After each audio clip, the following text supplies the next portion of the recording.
eu sou Edenilton Salvador e este é o OAB na TV, um programa de realização da Ordem dos Advogados Brasil, 8ª Subseção Piracicaba. O trânsito brasileiro tem deixado por ano aproximadamente 50 mil mortos, 100 mil pessoas com deficiências temporárias ou permanentes e 500 mil feridos. As principais causas são uso de bebidas ou drogas, ultrapassagem mal realizadas, velocidade acima da permitida, falta de atenção, desobediência à sinalização, entre outras.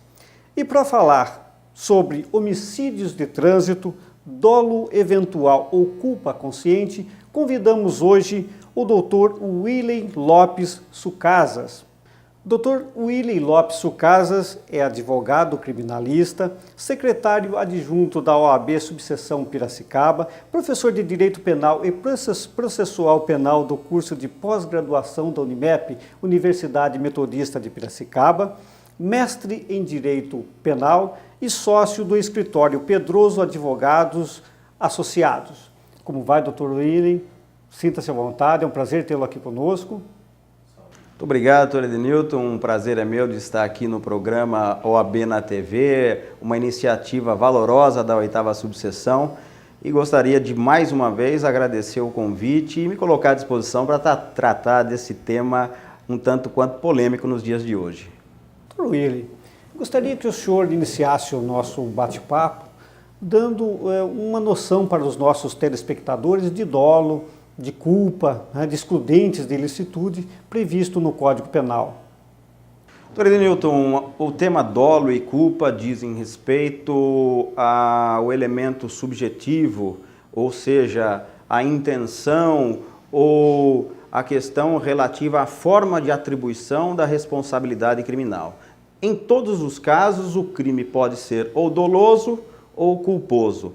De forma bastante simples, para que o nosso telespectador consiga compreender bem a questão, o dolo é a vontade livre e consciente de cometer um determinado ato ilícito. No que diz respeito ao homicídio, o dolo é a intenção de matar. Já no que diz respeito à culpa, a culpa se subdivide em 3 modalidades: a imprudência, a negligência e a imperícia. Na verdade, na culpa, a pessoa não tem a intenção de cometer o crime, mas por uma inobservância do dever de cautela, por um descuido, pela não observância de normas técnicas, no nosso caso, dos crimes de trânsito, sobretudo das leis de trânsito, vem a causar um resultado que não é por ela querido, no caso, a morte de alguém. Então, a diferença básica entre o dolo e a culpa está vinculada à intenção do agente. No crime doloso, diz-se doloso crime quando a pessoa antevê o resultado danoso, então imagina que aquele seu comportamento pode gerar a morte de alguém e aquece e concorda com esse determinado resultado, com a morte, quer matar, já o que não ocorre nos crimes culposos, quando o agente pratica um comportamento incauto, um comportamento imprudente, negligente ou repleto de imperícia e vem a causar a morte, morte essa não querida. Essa é basicamente a distinção entre o dolo e a culpa. E o dolo eventual? Como se dá o dolo eventual? Dr. Edenilton, nós temos ouvido bastante esse termo dolo eventual, é algo que diz respeito à teoria do direito penal, é um tema relativamente complexo, mas nós podemos utilizar o que o próprio Código Penal estabelece. O dolo, na verdade, se subdivide basicamente em 2 modalidades. O dolo direto, que diz respeito àquela intenção do agente, do autor do crime, em efetivamente alcançar o resultado pretendido. Quando alguém quer matar outro, aquele que saca um revólver, uma arma de fogo e efetua um disparo contra uma pessoa, alvejando-a e ceifando a sua vida, com certeza atua com dolo direto, com o que nós chamamos em direito penal, animus necandia, vontade de matar. Esse é a primeira modalidade de dolo. O que se ouve falar, sobretudo nos crimes de trânsito hoje em dia, diz respeito ao chamado dolo eventual. O que diz a lei penal brasileira? O dolo eventual se consubstancia quando o agente assume o risco de atingir o resultado. Ou então, falando de homicídio, assume o risco de matar com aquela sua conduta. Exemplificando, o agente não tem diretamente o intuito de causar a morte de outra pessoa. Entretanto, agindo como age, antevê a possibilidade de causar o resultado morte e continua agindo daquela determinada maneira, sendo, portanto, a morte de outra pessoa aceita por ele. Daí o dolo. Dolo direto, eu quero matar. Dolo eventual, eu consigo antever, prever a morte de outra pessoa e concordo com aquele determinado resultado. Nos homicídios de trânsito, existe uma tendência em enquadrar os crimes do automóvel na figura do dolo eventual, ou seja, como o senhor mesmo disse, assumiu-se o risco de produzi-lo. Isso porque parece que dá a sensação de estar prevenindo a impunidade, né, ou a aplicação de tratamento profilático nos condutores em geral. O que o senhor acha disso? É uma boa pergunta, Edenilton. No Brasil, nós temos em vigor uma legislação específica, o Código de Trânsito Brasileiro, que traz, no artigo 302, a definição do homicídio ocorrido no trânsito. Entretanto, há uma lacuna. O Código de Trânsito trata do crime de homicídio culposo, o homicídio não intencional, aquele acidente do qual resulta a morte.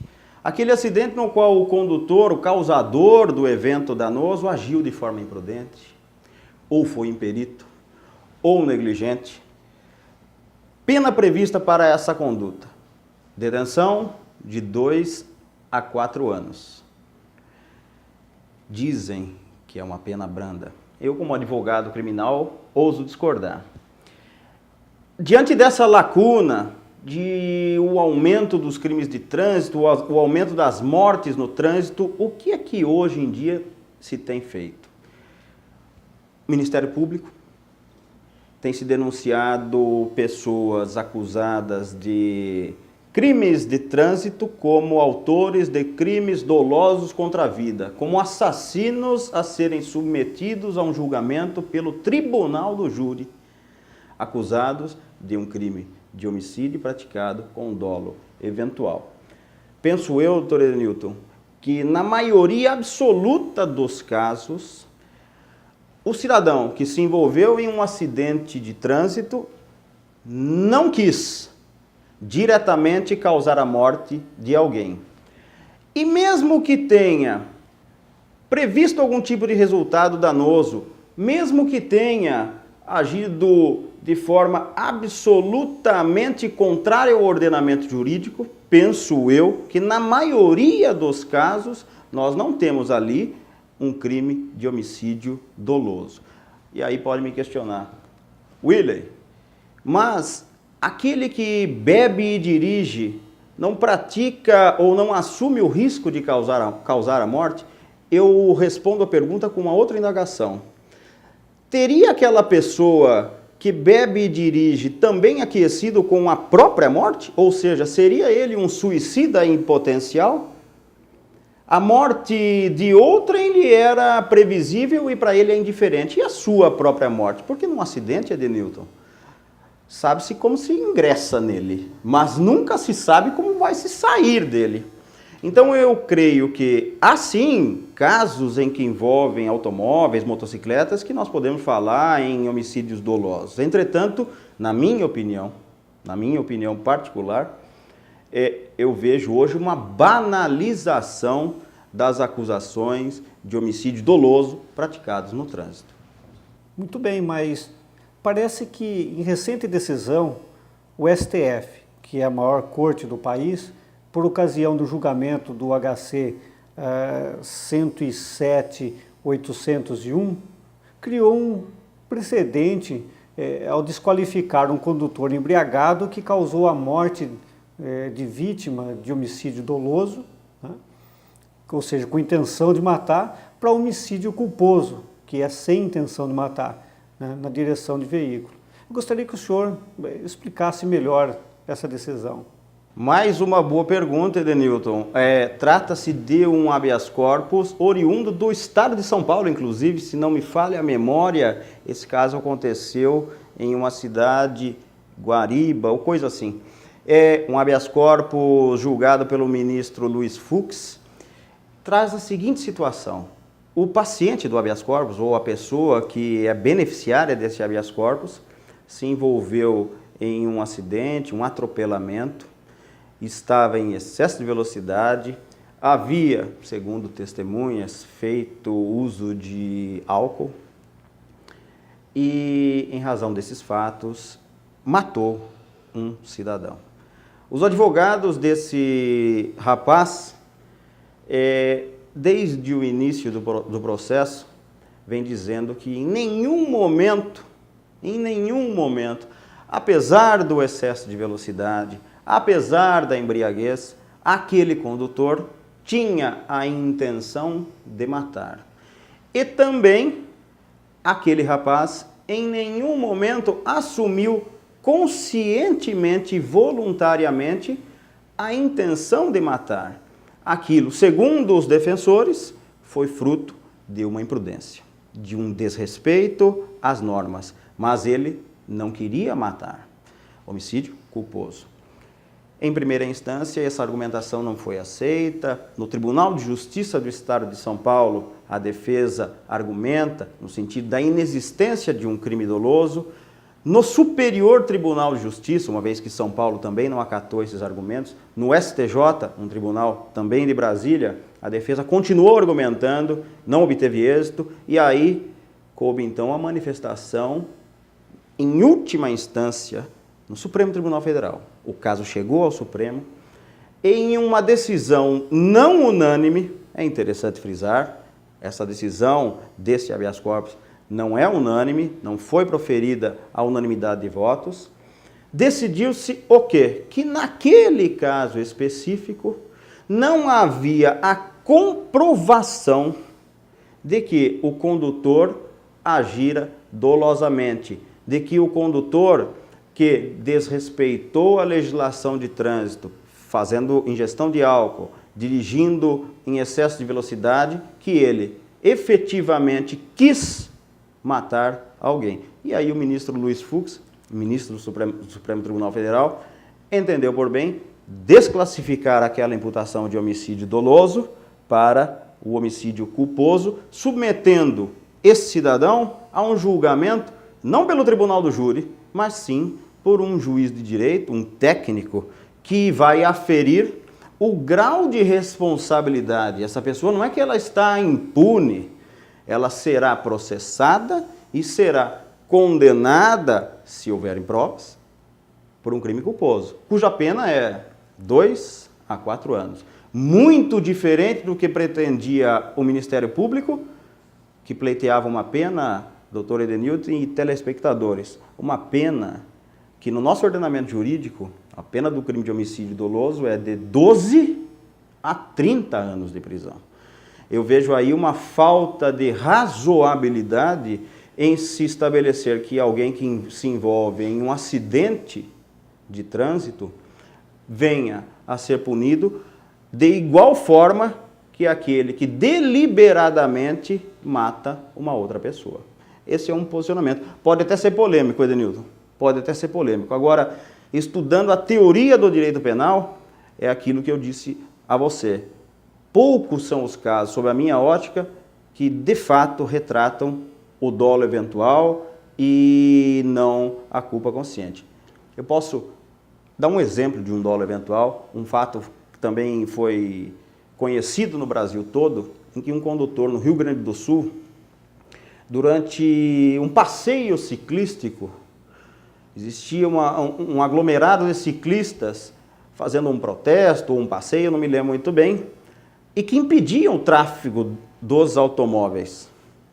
E o cidadão, o condutor de um automóvel, inconformado com aquilo, simplesmente arremessou o seu carro, lançou o seu carro contra aquela multidão. Nesse caso, diferentemente do caso julgado pelo Supremo Tribunal Federal, nesse caso eu entendo que quem deliberadamente joga o automóvel, acelera o automóvel contra uma multidão, está agindo, no mínimo, com dolo eventual, senão com uma intenção direta de matar. Isso é dolo, diferentemente daquele que dirigindo, ainda que em excesso de velocidade. Excesso de velocidade é imprudência. Ainda que sob efeito de álcool ou outras drogas, isso é imprudência.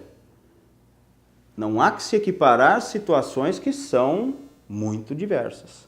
O tema é polêmico, o tema é um tema em debate, mas é difícil se banalizar como nós temos visto na prática. Muito bem. Essa decisão, muito embora minoritária e não atendendo aos anseios da população que clama por leis mais duras em relação aos homicídios no trânsito, parece que é a nova tendência daqui para frente, o senhor não acha? Newton, existem casos e casos. No direito penal é muito perigoso se generalizar. Eu louvo a decisão do Supremo Tribunal Federal, uma decisão sábia, uma decisão que decidiu aquele determinado caso, do meu ponto de vista, com acerto, mas eu vou discordar. Aliás, como criminalista, eu tenho que discordar em algumas situações. Eu não penso que essa seja a tendência. Por que eu não enxergo dessa forma? Porque o povo clama, sim, por penas severas, o povo clama por cadeia, o povo quer o cárcere, quer que motoristas que matam no trânsito padeçam em jaulas. Ocorre que a nossa legislação possui uma lacuna, um vácuo. O que é que existe? Inclusive, já existe uma discussão no Congresso Nacional para a reforma do Código de Trânsito Brasileiro, estabelecendo o quê? O homicídio, sublinho, culposo no trânsito, vem apresentar uma sanção mais alta do que a hoje prevista em lei. 2 a 4. Estão dizendo ao entorno de 4 a 8, ou então de 6 a 12. É, portanto, um tema de política legislativa, política criminal legislativa. O legislador precisa estar atento ao que a sociedade espera e não, como tem ocorrido no nosso país, se manobrar a teoria do delito, se manobrar o direito penal para suprir uma lacuna do legislador. O que é que se precisa, Edenilton e telespectadores? É que o Congresso Nacional trabalhe. O Congresso Nacional precisa trabalhar e estar atento, dizendo assim, olha, os homicídios no trânsito, os acidentes com vítimas fatais e não fatais, que são números astronômicos, isso é um problema muito sério. E a legislação brasileira precisa tratar isso com seriedade. O que infelizmente não tem ocorrido. Aí o que acontece? Os promotores dizem assim, por mais 2 anos, não vai nem chegar a ser preso. Aí criam essa situação, muitas vezes, de dolo eventual, transformando o direito penal em instrumento de vingança. E direito penal não é instrumento de vingança. Muito bem. Vamos a um pequeno intervalo e voltamos daqui a pouco.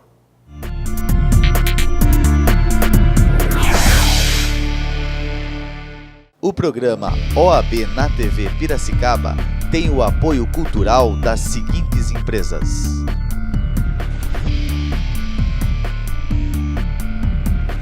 Cupim do Tchê,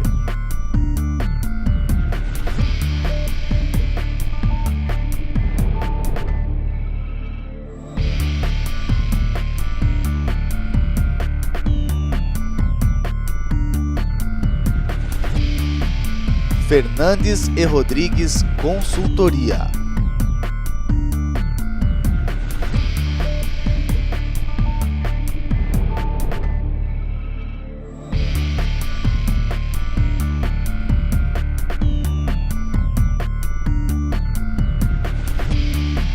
Luiz Belafre,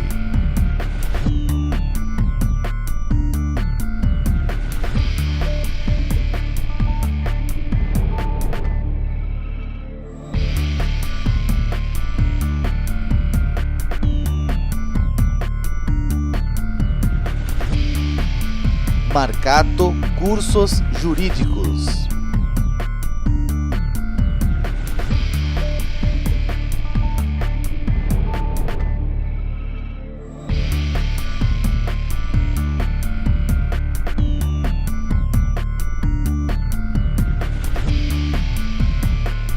E Uomini.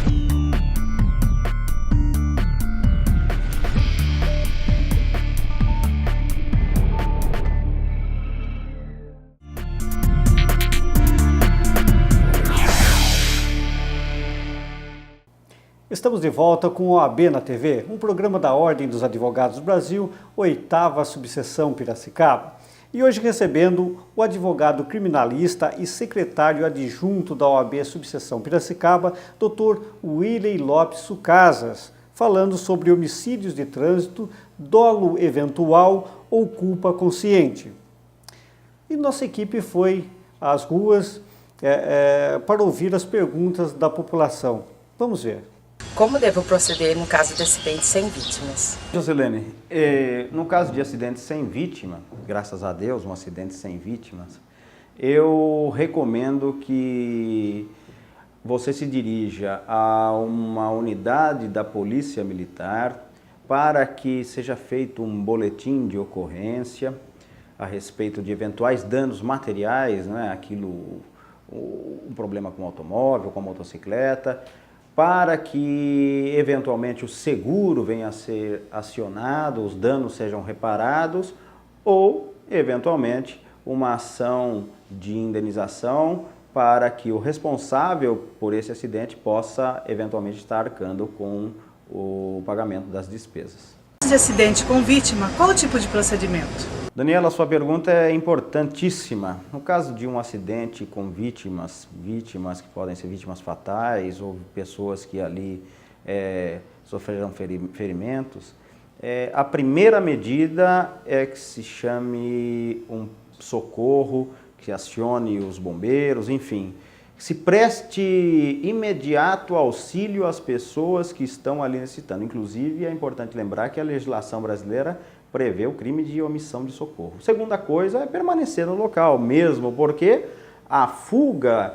do local de acidente também é prevista como um crime no nosso Código de Trânsito. Então, a minha recomendação é, acidente com vítima, primeiro, vamos prestar socorro à vítima, nós, quando possível, mas o ideal é que se chame o SAMU ou o Corpo de Bombeiros e, em segundo lugar, que se permaneça no local.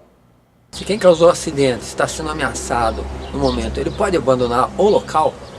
Na verdade, essa situação é uma situação que infelizmente ocorre nessas hipóteses de acidente de trânsito.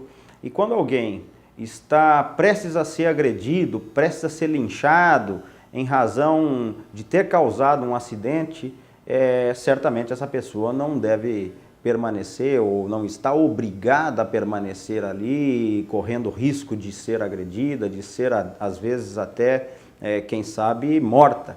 A lei autoriza que nessa hipótese, nós chamamos tecnicamente de estado de necessidade, que a pessoa consiga depois esclarecer as circunstâncias do acidente, mas ela não está ali obrigada a permanecer. Se fosse o filho do senhor defenderia a pessoa que atropelou?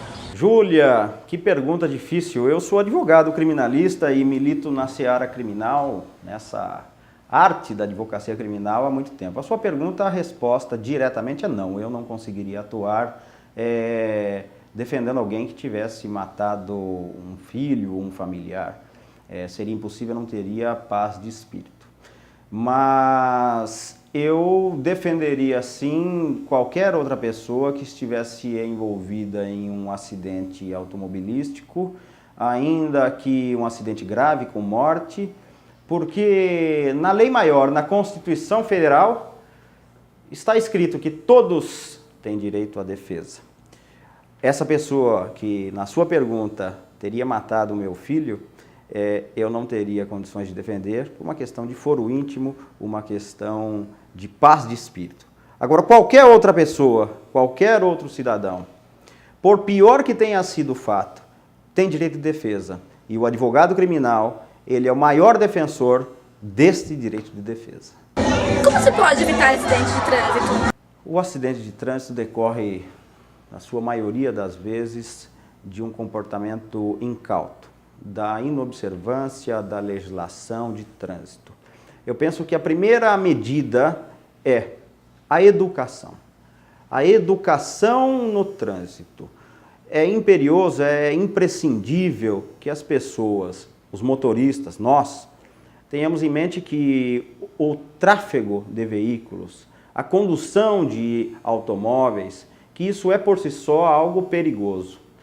Então, o que nós temos que exigir é que os motoristas sejam respeitadores da legislação de trânsito. Isso é o primeiro ponto. Um segundo ponto, de fato, é o preparo. As pessoas têm que estar atentas às situações do nosso cotidiano, não só no aspecto da condução dos veículos automotores, né, das motocicletas, automóveis, caminhões, etc., mas também na manutenção disso. Porque há diversos acidentes, nós na nossa vida profissional já nos deparamos com isso, que decorrem da falta de manutenção dos veículos, e então os proprietários também têm que estar atentos a isso. Mas eu penso que essas duas medidas, o cuidado, a educação no trânsito, já teriam as condições de, se Deus quiser, diminuir esse número de acidentes fatais, acidentes com vítimas que foram lesadas, e, enfim, esse é o meu ponto de vista. Muito bem, o Dr. Willy respondeu as perguntas dos nossos telespectadores e, aproveitando a oportunidade que o senhor está aqui conosco, né, não poderia deixar de perguntar, acho que é uma pergunta que todos querem saber, e quanto à obrigatoriedade, a submissão ao teste etilômetro, né, o bafômetro, né, e exame de sangue para a comprovação do estado de embriaguez. Como que fica? Edenilton, a sua pergunta enseja um novo programa. É direito de qualquer pessoa, e é interessante que o telespectador tenha isso em mente, é direito de qualquer cidadão. Diz a Constituição, de permanecer calado, de não produzir prova contra si mesmo. Ora, está o condutor obrigado a ser submetido a um teste de alcoolemia? Olha que nome bonito. O teste do bafômetro, etilômetro ou o exame de sangue? A resposta, juridicamente falando, Edenilton e meus amigos telespectadores, meus colegas advogados que estão assistindo o programa, a resposta é não. Ninguém está obrigado a se submeter a esses testes. É lógico que, se quiser, é possível, mas ser coagido, como infelizmente nós já nos deparamos com uma situação assim, ser coagido a passar por um teste desse, isso é uma ofensa a uma garantia, a um direito fundamental do cidadão. Ninguém está obrigado a produzir prova contra si. Muito bem, Dr. Willy. Felizmente chegamos ao final do nosso programa. Eu queria agradecer a sua participação e espero que o senhor volte ao nosso programa outras vezes. Edenilton, eu é que agradeço o convite e devo aqui mais uma vez parabenizá-lo por essa brilhante iniciativa, parabenizar a Ordem dos Advogados do Brasil e agradecer a paciência dos nossos amigos telespectadores, dos nossos companheiros advogados e, obviamente, dizer que eu estou sempre à disposição para um chamamento, para um convite tão prazeroso, tão gostoso como esse. Muito obrigado e boa noite. Muito bem, chegamos ao final de mais um programa. Eu quero dizer que você também pode participar enviando críticas e sugestões para oabnatv_edeniltonsalvador.adv.br. Até o nosso próximo programa, se assim o bom Deus permitir.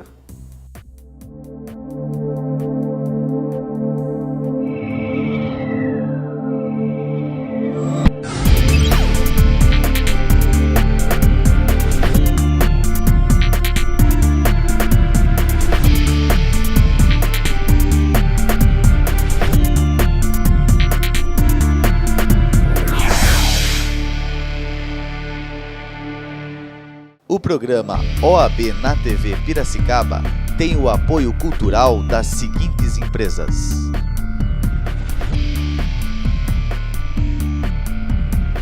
Cupim do Tchê,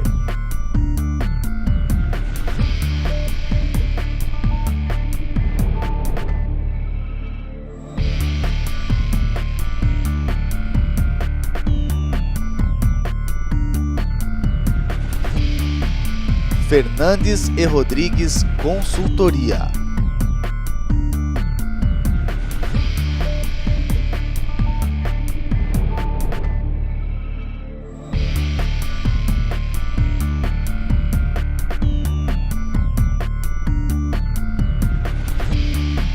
Luiz Belafre,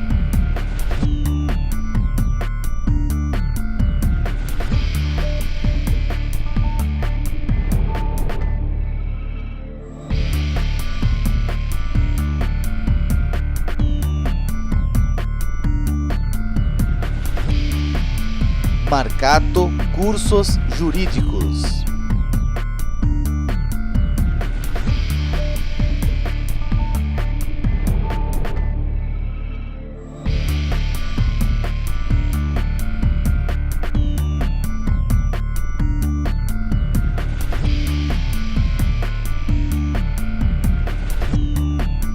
e o Omni.